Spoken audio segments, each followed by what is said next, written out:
السلام عليكم ورحمة الله وبركاته. اللهم صل وسلم وبارك عليك يا حبيبي يا رسول الله. دوت يا جماعة رول جلاش بالجبنة. ادخلوا على قناتي على اليوتيوب، اكتبوا لعبة محمد رجب ويعملوا لي لايك والشير، واوعوا تنسوا تشتركوا في القناة وتفعلوا الجرس عشان يوصل لكم كل جديد. وهتلاقوا كمان جوه وصفات كتير حلوة قوي هتعجبكم. يلا يا جماعة صلوا على النبي. السلام عليكم، ازيكم يا حبايبي؟ عاملين ايه؟ وحشتوني كتير قوي قوي قوي.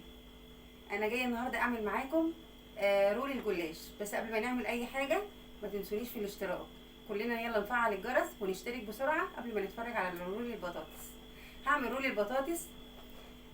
او قبل اي حاجه، انا معايا بطاطس مهروسه ومعايا التوابل بتاعتها، سنه حبهان صغيره قوي وسنه فلفل صغيره برضو قوي وشويه بهارات من اللي انا عملتها معاكم، من اللي انا عملتها وقلت لكم كذا مره على طريقتها، اللي هي ايه: ملح وفلفل اسود وسنه كمون وسنه حبهان وسنه روزماري وكبابه صيني وجوز الطيب وورق لورا. كل ده جمعته مع بعض وعملت توابل طلعت خطيره قوي، وبابريكا. ومعايا سنه فلفل، سنه ملح. يبقى حبهان، سنه فلفل، والبهارات بتاعتي وسنه الملح. وانا بعمل بهارات، بحط توابل شويه صغيرين عشان الرول ليه تتبيله. التتبيله برضو هكمل فيها توابل، فلازم نعادل ما بين التوابل، نخلي بالنا من الملح. نروح بقى على البوتاجاز، ومعايا بصلايه مقطعاها مش بشراها. تمام. هنروح على البوتاجاز ونشوف هنعمل البطاطس ازاي، وبعدين نيجي نشوف الرول هنعمله ازاي. يلا بينا حبايبي. احنا حطينا الحله بتاعتنا على النار اهي، وهنزل بشويه زيت.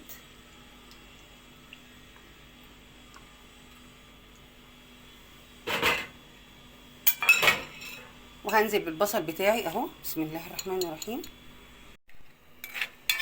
هقلب البصل بتاعي لغايه ما يتشوح يعني ويحمر سنه برضو، وهنزل عليه بالبطاطس. وانا بنزل عليه بالبطاطس هرجع لكم على طول. دي حبايبي اتشوحت كويس قوي. هنزل بالبطاطس بتاعتي. البطاطس دي لازم تكون مهروسه واطمن عليها انها مهروسه قوي. وهنزل بالتوابل بتاعتي. انا ما قلتلكمش على معلقه البابريكا، انا زودت معلقه بابريكا مع الفلفل الاسود والحبهان والتوابل بتاعتي، هنزل بيهم.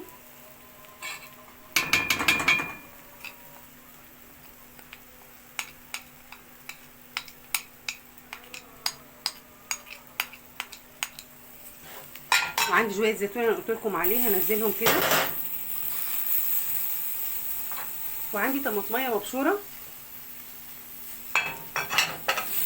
وهقلبها كويس، وهرجع اوريها لكم بقى على الترابيزه وانا بشتغل.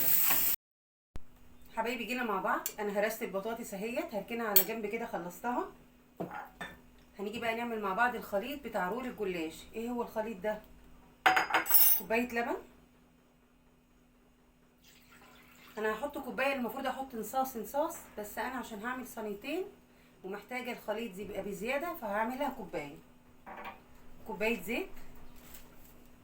لو حابه تحطي زيت على سمنه حطي، حابه تحطي سمنه بس حطي، اللي يريحك اعمليه. وعندي كوبايه زبادي اهي. وانا المفروض هحط بيضتين للصينيتين، بس انا هحط 3 بيضات بس للصينيتين.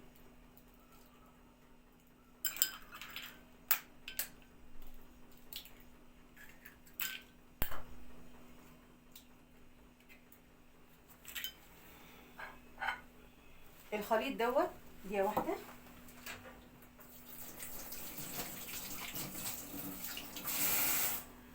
مسح ايدي بقى مكان البيض.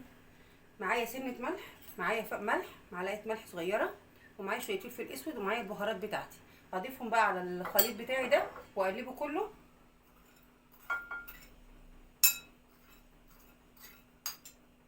انا ما حطيتش الملح كله علشان خالص بعد ما اقلبه اشوف انا محتاجه ملح ولا لا. ليه؟ لان انا عندي البطاطس مهروسه فيها ملح، والتركيبه اللي انا ركبتها البطاطس والتوابل بتاعتها برضو فيها ملح. فانا حطيت هنا شويه ملح صغيرين عشان نعادل الملح. التتبيله دي بقى بتطري لي الجلاش وبتورقه معايا. انا هجيب معلقه بيكنج باودر هضيفها للخليط عشان تبقوا حافظين.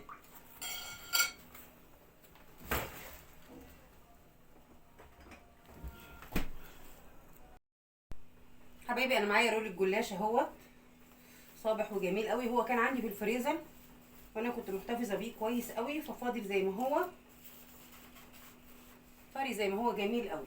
احطه على صينيه عندي هنا، واخد رقين جلاش كده معايا، احطها عندي على الرخامه كده. انا عندي حوض دهناه زيت. هاجي كده بالفرشه، خليكم معايا، وهدهن كده بالراحه الرول بتاعي. شايفين يا حبايبي؟ يا رب يكون الفيديو موضح. احنا حطينا كوبايه زبادي كبيره، حطينا كوبايه لبن، حطينا كوبايه زيت مش شبعانه قوي، حطينا التوابل بتاعتي، بهارات وفلفل اسود وملح. عدلت الملح ما بين التوابل. انا قبل كده عملت رول الجلاش ده معاكم باللحمه المفرومه، النهارده هعمله بالبطاطس، وربنا يسهل يا رب. لو خلصنا على طول هنعمل واحد بالجبنه، بس هنعمل البطاطس الاول.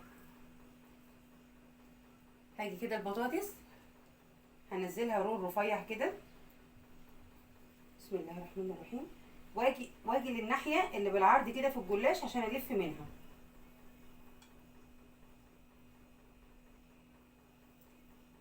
احنا طعمنا البطاطس، خليناها طعمها جميل قوي. وبصراحه انا بعد ما قفلت الفيديو انا بحب احط على البطاطس ليمون، فمعلش انا حطيت ليمون وانتوا مش معايا، حقكم عليا. يبقى انا ايه، حمرت بصلايه ونزلت عليها بالبطاطس المهروسه، وحطيت لها توابل ملح وفلفل والبهارات بتاعتي، سنه حبهان، روزماري، ورق لورا، زي ما تحبي. اهم حاجه طعميها بالبابريكا، ومعلقه صلصه او طماطم مبشوره. انا ما كانش عندي صلصه فحطيت طماطم مبشوره. يلا هنلف الرول مع بعض كده،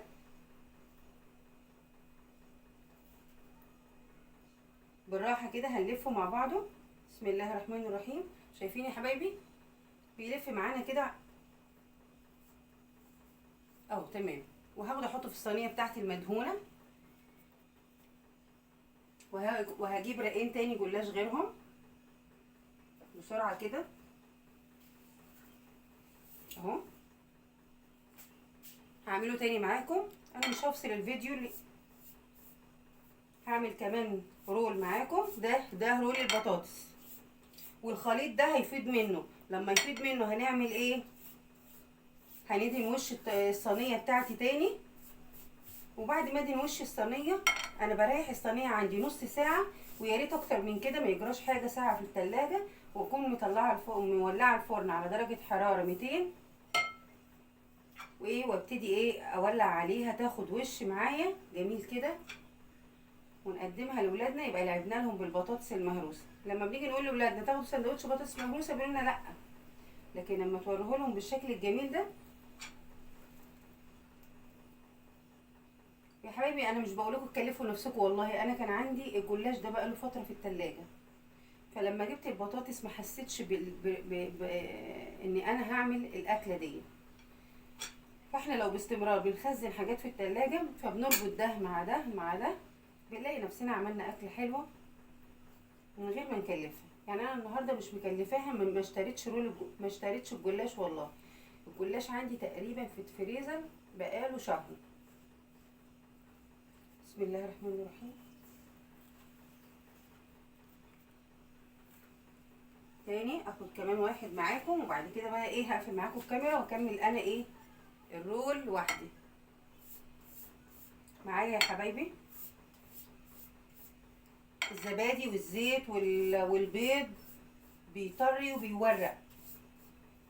بسم الله الرحمن الرحيم. التوابل بتاعتي انا مطعمه، عندي التوابل بتاعتي ملح وفلفل اسود، والتوابل بتاعتي اللي هي ايه، ورق اللورا والفلفل الاسود قلنا، والروزماري اللي هي البهارات بتاعتي. يعني لو انت عايزه تشتري بهارات جاهزه اشتري، عايزه تعمليها في البيت على ايدك اعمليها وما تخافيش.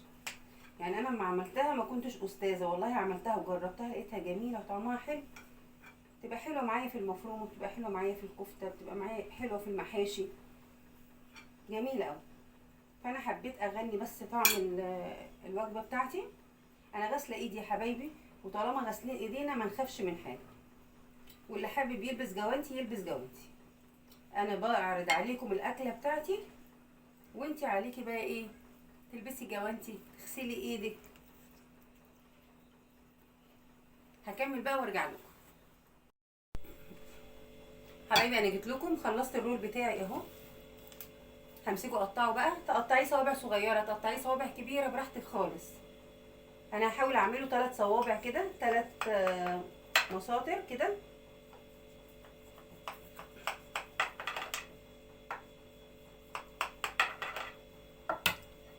وهدهنه بشويه من الخليط اللي معايا.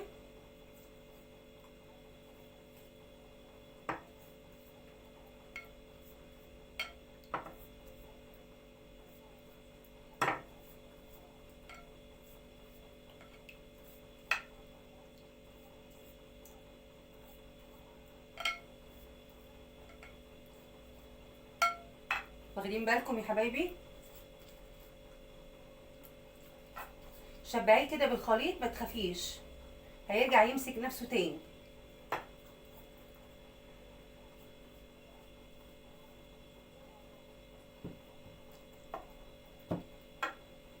بعد ما رشيته بالخليط بتاعي كده، عندي حبه البركه هرش رشه ضعيفه كده خفيفه.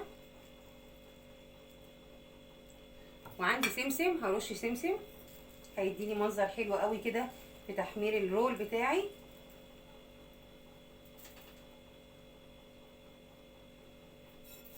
دي حته جبنه كانت جايه على السمسم.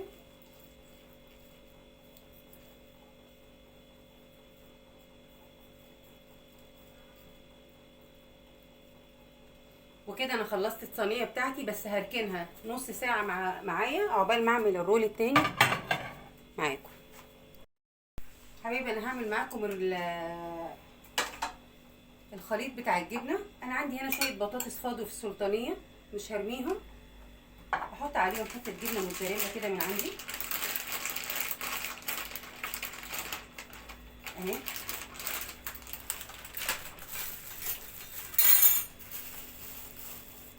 وعندي حته جبنه قريش، وعندي حته جبنه فلامنك، لا جبنه شيدر انا جايبه الربع منها، الجبنه اللي هي الشيدر المصري، جايبه الربع منها ب10 جنيه. هضيفها كده حته الجبنه القريش والجبنه الشيدر. انا جايبه الشيدر اللي هو المصري، وعندي كانت حته جبنه قريش في الفريزر طلعتها. وعندي الموتزاريلا. عايزه احدق الجبنه معايا لان حاسه انها دلع شويه. هعمل ايه؟ عندي جبنه اسطنبولي هاخد منها حته. انا عايزه احدق الجبنه بتاعتي كده عشان اخد طعم في الفطيره بتاعتي.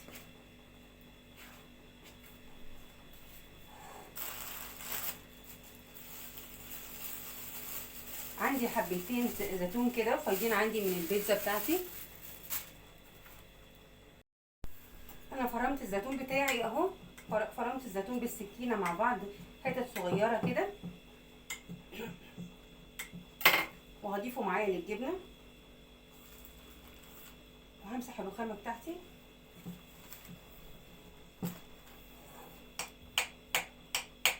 هخلط الخليط ده مع بعضه كده. حبايبي ورجعت لكم تاني. انا جايبه صينيه مدهونه معايا زيت اهي، دهناها صينيه مدوره.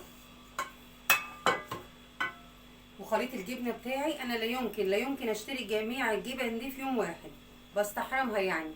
فانا لو عندي حته جبنه قريش كانت شايلاها في الفريزر مركونه عندي كان بها، وحته جبنه موتزاريلا كان بقالها فتره برده في الفريزر، ممكن ازود بقى من بره حته جبنه شيدر ربع كيلو من الجبن اللي هي الجبنه الشيدر المصري ديت. لو عندي حبه زيتون مخلين بتسلى عليهم واقطعهم، يعني بجمع نفسي وبلمها كده واقول ايه اما اقوم اعمل حاجه حلوه للعيال. فاهمين؟ انتوا حبيبي انا بكلم ولادي الصغيرين، انما امهاتي طبعا اخواتي اللي قدي عارفين طبعا انا اقصد ايه. وانا عندي والله رولين الجلاش كانوا مركونين في الفريزر، فحبيت بدل ما يدوبوا مني او يبوظوا ومش عايزه اعمل بيهم حاجات حلوه علشان خاطر التخن والكلام ده، قلت اعمل بيهم فطاير منها نتغدى ونفطر منها كده يعني. انا معايا اهو رول الجلاش، هاخد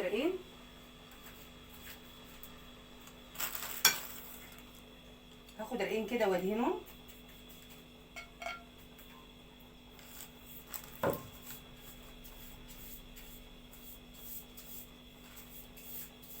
انا معايا الورقه دي ناشفه شويه، بس انا معايا لفه هفتحها طريه، فهجرب كده الفها، لو اتلفت كان به، ما اتلفتش يبقى انا ايه هفتح اللفه الجديده بتاعتي.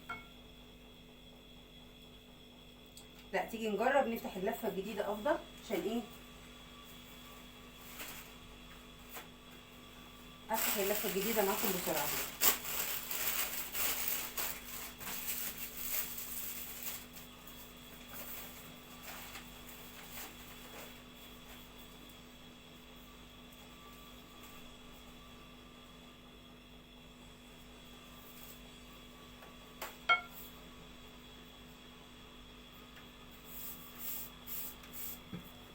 هدهن كده بسرعه هدهن بسرعه معاكم كده بسرعه اهي، بخاف اكون اتاخرت عليكم. احنا عملنا رول البطاطس يا حبايبي، ودلوقتي بنعمل رول الجبنه مع بعض. الجبن اي جبن بتجمعيها مع بعض، بس اهم حاجه تكوني ايه يعني ما تبقاش حادقه. يعني انا الشيدر مش حادقه، والموتزاريلا مش حادقه، القريش كانت دلعه جدا، فما حاولت ادلعها، رحت احدقها، رحت حطيت حته اسطنبولي مع ايه حته زيتونه من عندي. لو الجبنه بزياده الاسطنبولي بلاش زيتون، بس انا كده عدلت الاطعمه بتاعتي، وفي نفس الوقت الزيتون اداني ريحه واداني طعم جميل قوي. انا دقت الجبنه حلوه جدا، يعني لو فاضت عندي هعملها سندوتشات بالليل في العشاء. يلا بينا نلف بقى الرول مع بعض كده، ونقول بسم الله الرحمن الرحيم. وتوته صحيت، صباح الخير يا توته. الرول معايا اهو. بص هنعمل ايه، الصينيه مدوره هنعمل كده،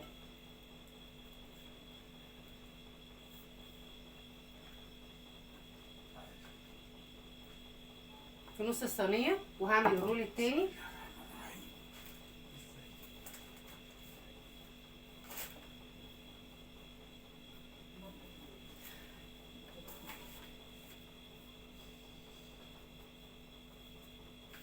انا باخد رقين بس من الجلاش، وهدهن كده بالخليط بتاعي كمان واحد، وبعدين اكمل بقى وارجع لكم. لو حابين تعملوه طولي زي ما عملته اعملوه طولي مفيش مشكله، بس انا حبيت ايه اغير شكل كده ولاعب ولادي،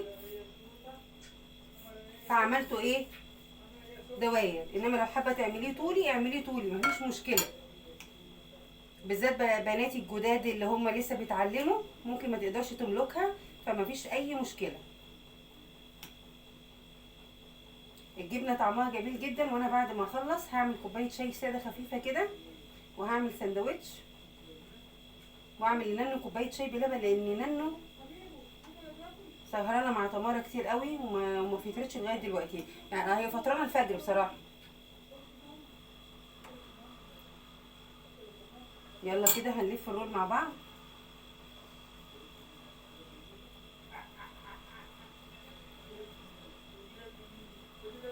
بسم الله الرحمن الرحيم. وهنيجي كده عند طرف الرول ما خلص، وهنلف كده، هنلف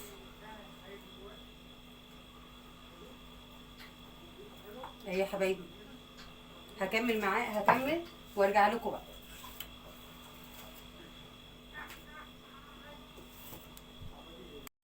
خلصت يا حبيبتي يا حبايبي الرول بتاعي اهو، بحاول الفه وبلاقي جلاش، يعني عارفين الجلاش اللي انا قلت لكم لا لا لا انا هفتح الرول الجديد. الرول الجديد ما كملش معايا، رحت جبت من المكسر. بصوا لما بيتلف ما بيبانش، بس انا ما ابتديتش بيه في الاول، قلت الرول هيكفي معايا فبلاش ابتدي بالمكسر. اهوت كله سليم اهوت وبيتداووا مع بعض. هنزل عليه بالخليط زي ما عملنا في الاولاني بتاع البطاطس، وهزود الخليط بتاعي شويه،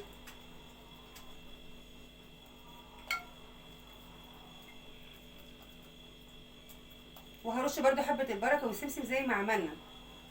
خليكم معايا كده. بسم الله الرحمن الرحيم. اللي مش هيعرف يعملوا رول الاسطوانه كده يعملوا رول عادي، يعني مسطر كده، مش لازم يلف.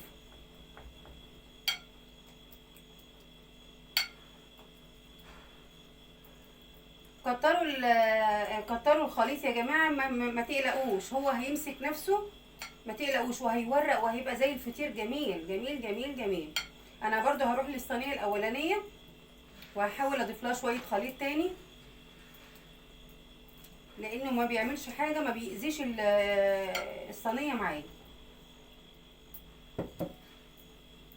هرش رشه حبه البركه، رشه بسيطه كده، وهرش السمسم زي ما انا عايزه بقى، عشان عندي بيحبوا السمسم قوي.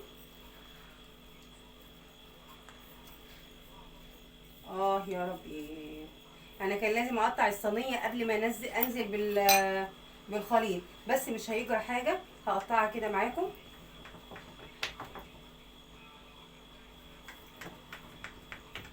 مش هيجرى حاجه اهو، انا قطعتها معاكم، شايفيني وانا بقطعها. يعني اللي ينسى يعمل حاجه يا جماعه، ربنا يسهل، ما تخافوش اهي. هرش شويه سمسم تاني كده عشان ولادي حبايبي. اديني رول صينيه تانية يا هاجر.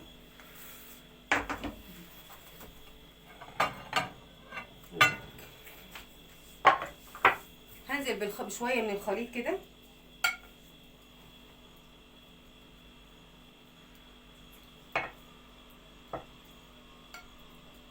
انا كنت بحسبه هيأثر معايا، فقلت ايه استنى للاخر، وبعد كده لو زاد احط للصينيه، مش هيجرى اي حاجه.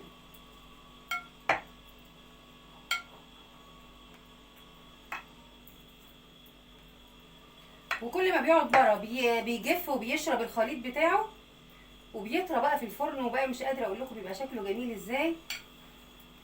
نزود الصينيه بتاعتي كده، انا ساعه بالظبط، نص ساعه وهدخلهم الفرن وهطلعهم من الفرن ونشوفهم مع بعض. خرجت الصواني بتاعتي من الفرن اهي، تعالوا نشوفها كده مع بعض ونقطع حته كده. انتوا عارفين ان انا مقسماها قبل ايه ما قبل ما ادخلها الفرن. يلا نطلع بواحده كده من بتاعه الجبنه.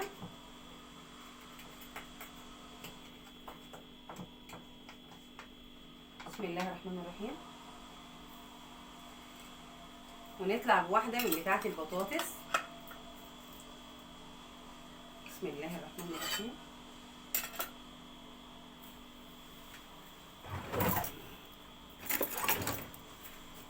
تعالوا ندوق مع بعض كده.